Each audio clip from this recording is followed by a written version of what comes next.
भगवान शिव उघड़दानी त्रिकालदर्शी कैलाशी अविनाशी भगवान शंकर की पवित्र कथा कर रहे, शिव महापुराण की कथा वर्णन कर रहे। अपने जीवन को श्रेष्ठ जिए। तारकासुर के 3 बेटे थे, तारकाक्ष, विदुम्माली और कमलाक्ष के।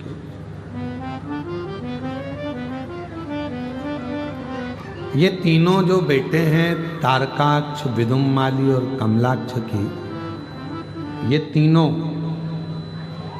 इनके पिता स्वयं तारकासुर और इनके पिता तारकासुर ने भी अपने बेटों को उपदेश दिया, बताया, समझाया कि शिव तुम्हारे द्रोही नहीं, भगवान शंकर तुम्हारे दुश्मन नहीं।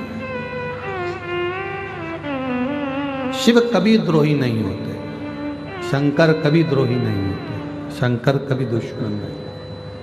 हमने कथा में पहले भी कहा था कि शिव का कोई दुश्मन नहीं, भगवान शंकर का कोई द्रोही नहीं, शिव के सब अपने। वो हमारे शैलेंद्र भैया एक लाइन अच्छी गुनगुनाते हैं,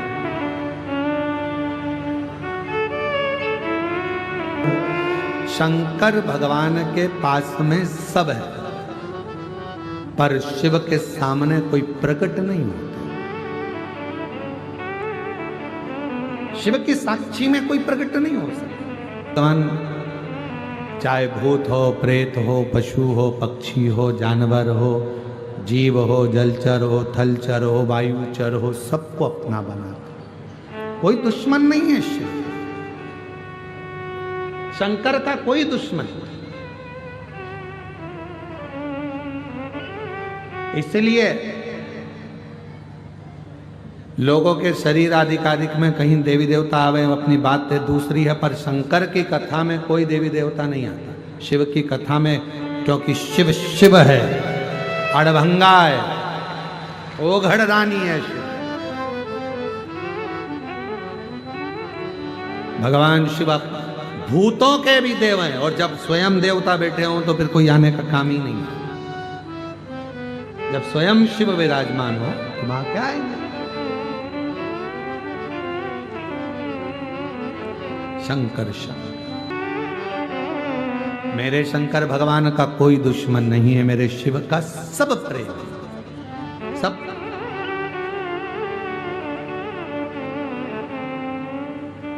महाराज, तारकासुर ने अपने बेटों को तारकाक्ष, विदुम्माली, कमलाक्ष को समझाया, शिव तुम्हारा दुश्मन नहीं है, शिव करुणा सागर है, शिव दया सागर है। शंकर भगवान को दया का बिंदु कहते हैं, कृपा का सागर कहते हैं। क्यों कहा गया कृपा का सागर? जब भागीरथ महाराज ने तपस्या करी अपने 60,000 काकाओं के उद्धार के लिए, और गंगा मैया जब भगवान के चलकर पृथ्वी पर आना चाहती थी 60,000 काकाओं के उद्धार के लिए, तब गंगा जी को, उनके वेग को, उनकी तीव्रता को संभालने वाला कोई नहीं था। गंगा मैया ने कह दिया कि भागीरथ जी मैं हाथ हो जाऊंगी और पहुंच भी जाऊंगी, मना नहीं है, पर मुझे संभालेगा कौन? मेरे वेग को कौन संभालेगा? मेरी तीव्रता को कौन संभालेगा? मेरे वेग को कौन कंट्रोल करेगा? कौन संभालेगा? तब भगवान देवाधिदेव महादेव की आराधना भागीरथ बाबा ने, और स्वयं देवाधिदेव महादेव की आराधना भागीरथ बाबा ने करा। प्रार्थना करी भगवान शिव से, आप गंगा को संभाल लीजिए। शिव जी मन में सोचे, बहुत कठिन है गंगा को संभालना, बहुत कठिन। गंगा को संभालना मतलब जानते हो? जम के तो बोलो। गंगा को संभालना बहुत कठिन है। शिवजी मन में सोचे कि इसको संभालना कितना कठिन है। गंगा को संभालना मतलब समझते हो?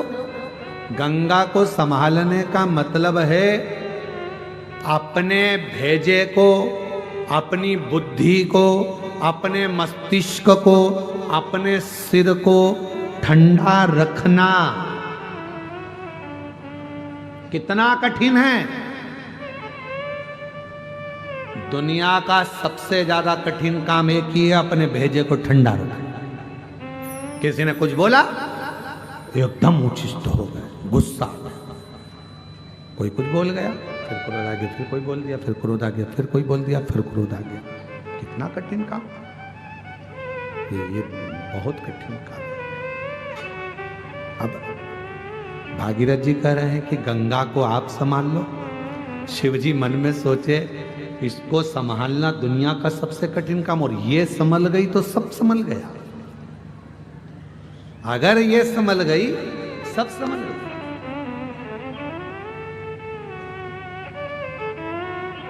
जिसकी दृष्टि में कोई कुछ बोले, आग लगे बस्ती में अपन रहो मस्ती में। कोई ने कुछ बोल दिया और अगर आप के चेहरे पर प्रसन्नता है ना, समझ लेना कि दुनिया के सबसे बड़े साधु और तपस्वी तुम ही हो, जो किसी बात का तुम्हें फर्क ही नहीं पड़ता। जो हो रहा है होन दो। बोल दिया ना, जान के गया ना, जान गाली दे दी ना, जान।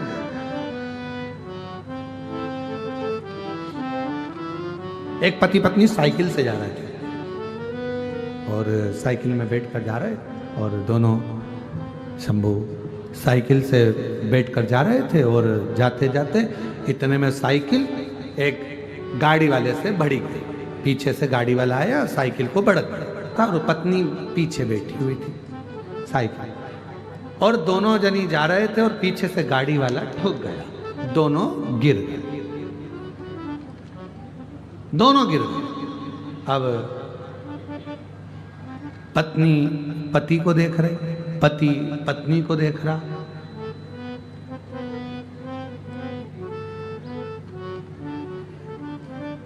पत्नी को गुस्सा आ गया बहुत तेज।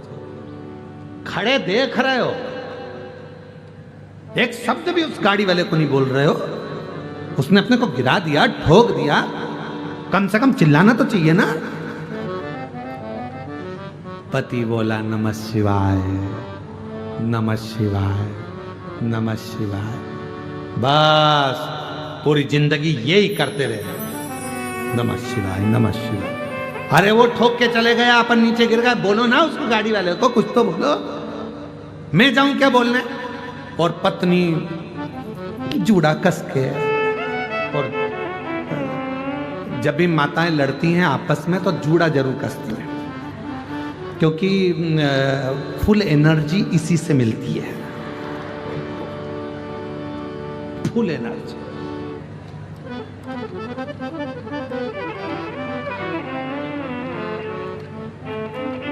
एक लड़के ने अपनी दाढ़ी खूब लंबी बढ़ा रखी, मूछें बढ़ा कर रखी, बाल बढ़ा के रखे, और एक पंडित जी बहुत सारे शास्त्र पढ़ रहे थे, बहुत विद्वत्ता की बातें कर रहे थे। पंडित जी जब नीचे उतर गए तो लड़का गया, नया नवयुवक बच्चा था, पंडित जी के पास जाकर बोला, क्यों महाराज जी, एक बात बताओ कि तुम में इतना ज्ञान कहाँ से आ जाता है जो तुम इतनी बड़ी बड़ी बातें कह देते हो? पंडित जी बोले, देखो ये हमारी जो चोटी है ना, ये एंटीना है, ऊपर से सीधा आता है ज्ञान, हम मुख से बोल देते हैं। तो इतने में लड़का बोला, तुमसे बड़े बाल तो मेरे हैं, तुमसे ज्यादा ज्ञान तो मेरे पास आना चाहिए। पंडित जी बोले, ज्ञान तो आता है, पर तुम्हारा ये अर्थिंग का तार है ना, नीचे चला जाता है, ये सब नीचे टपक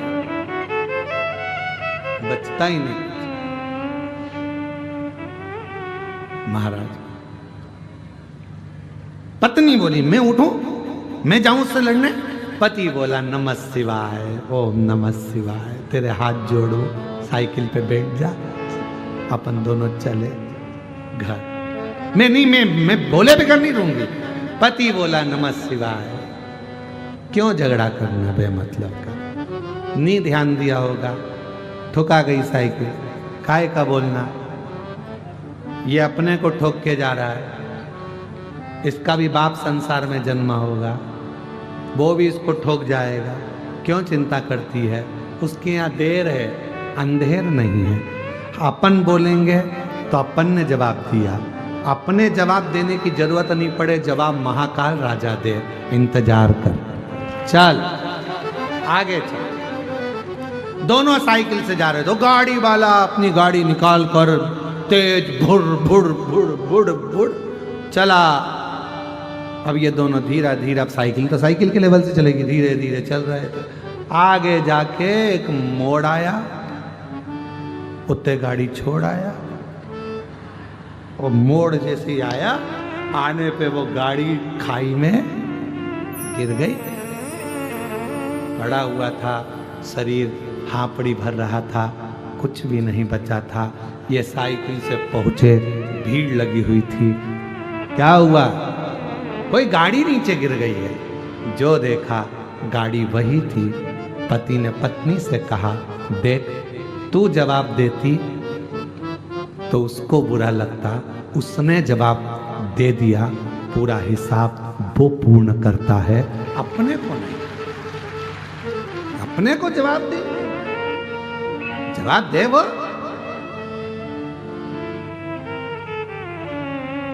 जवाब देने की जवाबदारी उसकी है, अपन क्यों? अपन विद्वत्ता में रहो, शांति।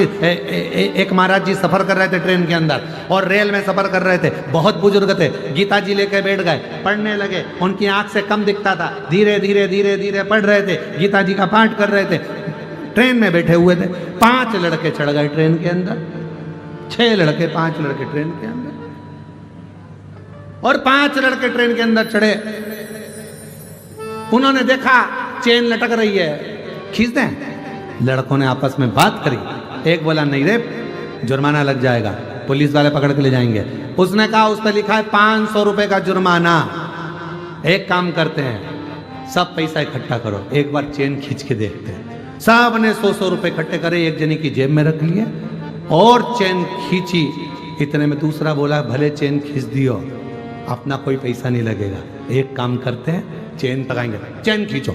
जो चेन खींची, पुलिस वाले आ गए, टीसी आ गया। चेन किसने खींची? किसने खींची? लड़के बोले, ये बुढ़े बाबा ने खींची। बाबा, इस बुढ़ापे में तुम्हें चेन खींचने की क्या जरूरत पड़ गई? क्यों चेन खींची? बाबा बोले, भैया इन लोगों ने मेरे 500 रुपए छुड़ा लिए। 500 रुपए? हाँ। तुम्हें मालूम है किसकी जेब में रखे? ये पीली शर्ट वाले की जेब में ऊपर रखे। पुलिस वालों ने कहा, जरा निकालो।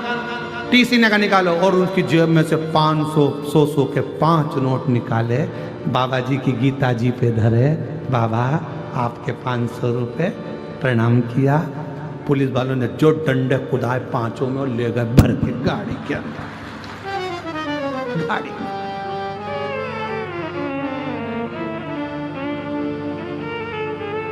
ये समझ रहे थे बाबा है, और बाबा बाबा नहीं है।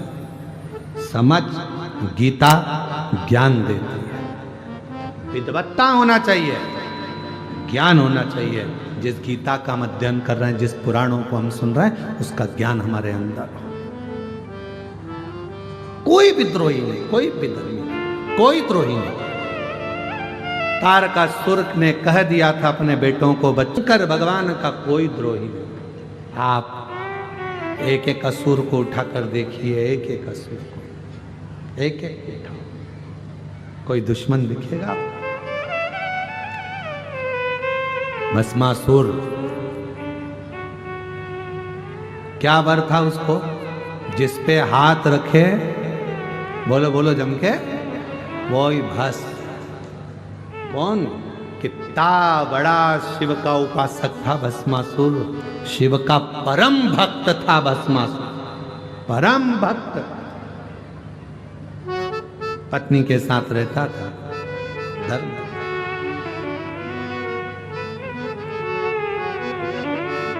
एक दिन धर्म पत्नी ने पति को देखा कि ये दिन रात शिव की आराधना में लगे रहते हैं, साधना में लगे रहते हैं, शिव के साथ। कहा, पूरी सृष्टि पर मुझे राज्य करना है, पूरी सृष्टि। किससे वर मांगू? धर्म पत्नी ने कह दिया, शिव से बड़ा कोई दानी नहीं हो सकता संसार। अपना घर सोने की लंका तक उन्होंने लंकापति रावण को दे दी थी। कर्ण फूल निकाल कर दे दिए थे मांबा ने। उनसे बड़ा दुनिया में कौन दानी होगा? मांगना है तो शिव जी से मांगो। बाबा की आराधना में साधना में डूब गया बहुत।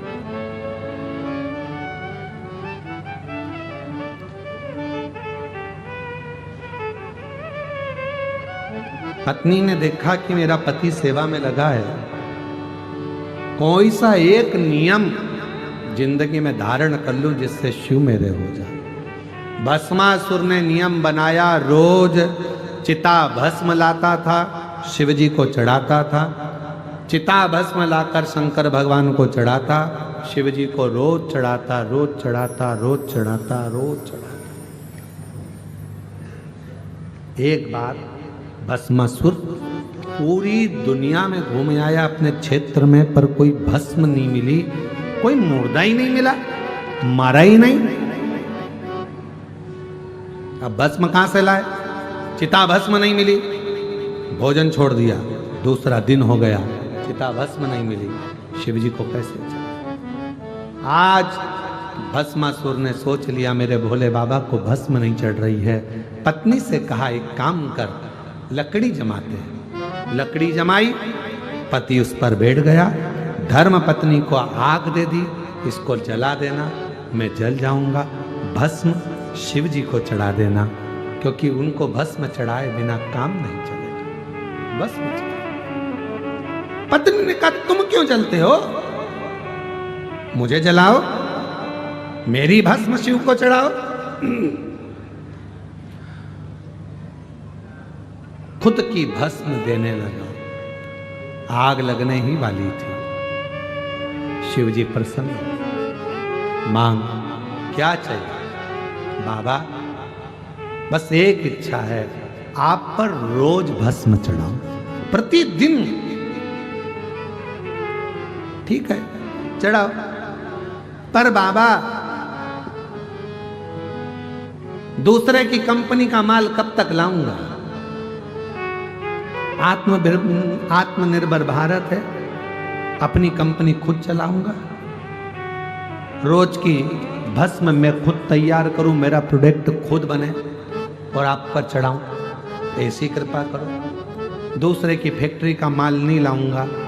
आप मुझे ऐसा वर दे दो, जिस पे हाथ रखूं वही भस्म हो जाए, अपनी खुद की कंपनी चालू हो जाए, भस्म तुम पे चढ़ जाए। खुद की कंपनी चालू करें, खुद का प्रोडक्ट, खुद की फैक्ट्री। वर दीजिए भोले बाबा, जिस पर हाथ रखूं वो भस्म, राख उठाऊंगा, रोज चढ़ाऊंगा। नहीं नहीं, भस्म रोज आएगी। शिव जी ने कहा, ऐसा वर नहीं दे सकता, पर वो जिद पर अड़ गया। शिव जी ने कहा, ठीक है, तथास्तु, जिस पे हाथ रखेगा वही भस्म। तुमने मुझे राह दिखाई, शिव जी मिल गए, वर मिल गया। आज सबसे पहले तुम्हारे गले लगना चाहता हूं। पत्नी को बीपी बढ़ गया, ये मुझे छुएगा, चल के भस्म हो जाऊंगा। पति पत्नी को इधर बुलाए, पत्नी उधर भागे। पत्नी ने मन में सोचा, बड़ी आफत हो गई है, तो खुद की फैक्ट्री चालू करी, पर अपना माल अपने परिवार वालों को दिए जा रहा है, करा क्या जाए? पत्नी ने कहा, देखो, मैं शिव जी के वचन पर विश्वास नहीं कर सकती। उनने तुम्हें वर दिया है, पर बहुत छलियां हैं शिव, हो सकता है उनका वचन पूरा ना हो तो क्या करूं, तू बता।